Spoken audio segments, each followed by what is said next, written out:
Assalamualaikum warahmatullahi wabarakatuh. Perkenalkan, kami dari kelompok 3 akan mempresentasikan konsultasi gizi pada bayi dan balita gizi kurang. Sebelumnya, kami akan memperkenalkan diri kami masing-masing terlebih dahulu. Perkenalkan, nama saya Rifka Syifa Zakia dengan NPM 009 sebagai ahli gizi. Perkenalkan, nama saya Natalia Angela, NPM 10, dengan sebagai ibu dari anak. Perkenalkan, nama saya Rahmanita Femiliati, NPM 0011, sebagai pengasuh anak. Perkenalkan, nama saya Tasya Herunisa, NPM 12, sebagai anak. Pada hari Minggu di pagi hari di suatu ruangan, seorang ahli gizi sedang merapikan mejanya. Tiba-tiba datang seorang klien mengetuk pintu. Assalamualaikum. Waalaikumsalam, Bu. Silahkan duduk. Oh iya, iya, Mbak. Terima Terima kasih. Perkenalkan, nama saya Rifka. Saya di sini sebagai ahli gizi di Rumah Sakit Mitra Keluarga. Dengan Ibu siapa dan Mbak siapa ya? Saya Nata sebagai ibu dari Tasya yang berumur 2 tahun 8 bulan, Mbak. Dan ini pengasuh saya, namanya Nita.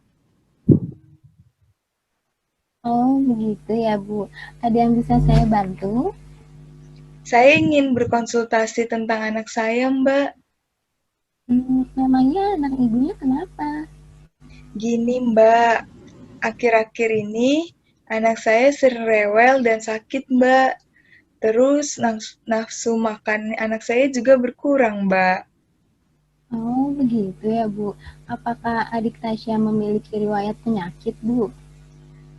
Anak saya tidak memiliki riwayat penyakit apapun, Mbak. Kalau boleh saya tahu, kegiatan sehari-hari Ibu itu ngapain aja ya, Bu? Biasanya saya pagi jam 6:30 sudah berangkat bekerja, sampai sore jam 6, Mbak. Anak saya sering diurus dan diawasi oleh pengasuhnya, Mbak. Oh, begitu. Kita periksa dulu yuk adik Tasyanya untuk mengetahui tinggi badan dan berat badannya. Ayo silakan adik Tasya kemari. Nggak mau. Nggak apa-apa adik Tasya, nggak disuntik kok. Nanti selesai mengukur tinggi badan dan berat badan, kakak kasih susu deh. Mau susu. Makanya ayo sini diukur dulu. Setelah melakukan pengukuran tinggi badan dan berat badan pada adik Tasya. Dari hasil pengukuran tadi, tinggi badan adik Tasya 85 cm dan berat badan adik Tasya 10 kg yang menunjukkan hasil pengkategorian status gizi berdasarkan tinggi badan per umur yaitu di bawah -2 standar deviasi, yang berarti tinggi adik Tasya ini kurang optimal dari rata-rata anak-anak seusianya, dan untuk berat badan per umur adik Tasya ini kurang optimal, Bu. Emangnya tinggi badan dan berat badannya normal untuk seusia anak saya berapa ya, Mbak? Kalau untuk tinggi badan seusia adik Tasya ini normalnya sekitar 86,4 sampai 100,4 cm, Bu. Dan kalau untuk berat badan yang normalnya ini sekitar 10,8 sampai 17,4 kg, Bu. Oh, saya harus bagaimana ya, Mbak, agar tinggi badan dan berat badan anak saya bisa menjadi normal? Nah, agar untuk tinggi badan dan berat badan adik Tasya ini menjadi normal, ibu harus selalu memantau asupan makan yang diberikan dan dikonsumsi setiap harinya. Kalau boleh tahu, yang menyiapkan makanan untuk anak ibu itu siapa ya? Saya tidak sempat untuk menyiapkan makanan anak saya, jadi pengasuhnya, Mbak, yang menyiapkannya. Kalau begitu, kalau mbaknya ini masak apa aja ya untuk adik Tasya? Biasanya saya membuat sarapan untuk di Tasya itu susu dan biskuit, Mbak. Kalau makan siangnya nasi, sayur bayam, dan ayam suwir. Kalau cemilannya biasanya di Tasya saya kasih makan donat, sama minum susu juga sih. Terus kalau malamnya di Tasya saya kasih makan bubur ayam.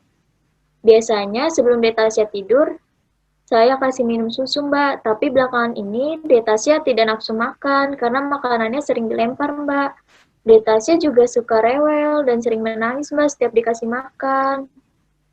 Kalau boleh tahu untuk ukuran susu dan biskuitnya dalam sekali makan berapa ya, Mbak? Kalau susunya biasanya saya kasih 1 gelas aja sih, Mbak. Terus kalau biskuitnya 3-4 keping, Mbak. Kalau untuk ukuran nasi, sayur bayam, dan ayam suwirnya itu sekali makan berapa? Kalau nasinya saya kasih 1 centong nasi, Mbak. Sayur bayamnya biasanya 1 sendok sayur deh kayaknya. Terus kalau ayam suwirnya itu 1 potong ayam bagian paha bawah. Saya suwir-suwir gitu, Mbak. Kalau untuk donatnya ukurannya berapa ya, Mbak? Kalau untuk donat, saya kasih 1 donat aja sih, Mbak. Terus itu juga nggak habis sih. Kalau misalkan bubur ayamnya seberapa? Terus isi bubur ayamnya itu ada apa aja ya? Oh, kalau bubur ayamnya saya beli setengah porsi, Mbak. Itu juga isinya cuma bubur, ayam suwir, sama kecap aja. Oke. Kalau saya boleh tahu, kira-kira apa alasan Mbak untuk menyiapkan makanan ini ya? Sebenarnya saya kurang paham makanan apa yang seharusnya saya berikan untuk anak seusia Detasya, Mbak. Kalau begitu, apakah Adik Tasya punya alergi terhadap makanan atau obat? Setahu saya, anak saya tidak memiliki alergi terhadap obat ataupun makanan, Mbak. Kalau misalkan tantangan dalam makanan, ada nggak, Bu? Sejauh ini tidak ada, Mbak. Nah, baik Bu, kalau misalkan sudah dilihat dari kebiasaan makan setiap harinya Adik Tasya ini, itu masih kurang Bu dari kebutuhan asupan sehari-harinya. Jadi, supaya kebutuhan sehari-hari anak saya normal, seperti apa, Mbak? Nah, anak Ibu kan masih kurang dalam mengonsumsi makanan seperti buah dan sayuran, Ibu. Berdasarkan panduan piring makan, porsi buah dan sayuran itu setengah dari piring makan. Untuk karbohidrat, 1/4 dari piring makan. Dan untuk protein itu 1/4 dari piring makan. Nah, karbohidrat ini tidak hanya bisa didapat dari nasi saja, Bu, tapi bisa dari kentang, singkong, jagung, dan ubi. Kalau untuk protein hewani, Ibu bisa memberikan daging sapi, daging ayam, telur, dan yang lainnya. Sedangkan untuk protein nabati bisa diberikan tahu dan tempe. Ibu bisa memberikan 3 kali makanan utama dan 2 kali makanan selingan. Untuk makanan selingannya bisa diganti menjadi buah-buahan ya, Bu. Ya udah, mulai besok saya akan menyiapkan makanan sesuai anjuran dari Mbak. Oke, baik Bu. Adik Tasya suka makan buah nggak? Suka, aku suka pisang, aku suka naga. Banyak loh deh buah-buahan yang lebih enak dari pisang dan buah naga. Mulai besok, cobain ya macam-macam buah-buahan. Oke, Kak. Oh iya, Mbak, kalau saya boleh tahu, sebaiknya bagaimana ya saya mengolah makanan untuk anak seusia Detasya ini?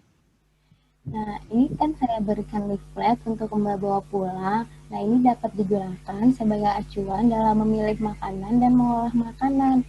Nanti kalau ada yang ingin ditanyakan lagi, bisa hubungi saya secara pribadi melalui WhatsApp ya, Mbak. Nah, ini saya berikan juga kepada adik Tasya puzzle mengenai jenis buah-buahan dan sayuran. Asik, aku dapat mainan baru. Makasih ya, Kak. Baik, Mbak, akan saya gunakan sebagai acuan dalam memilih makanan dan mengolah makanan. Terima kasih.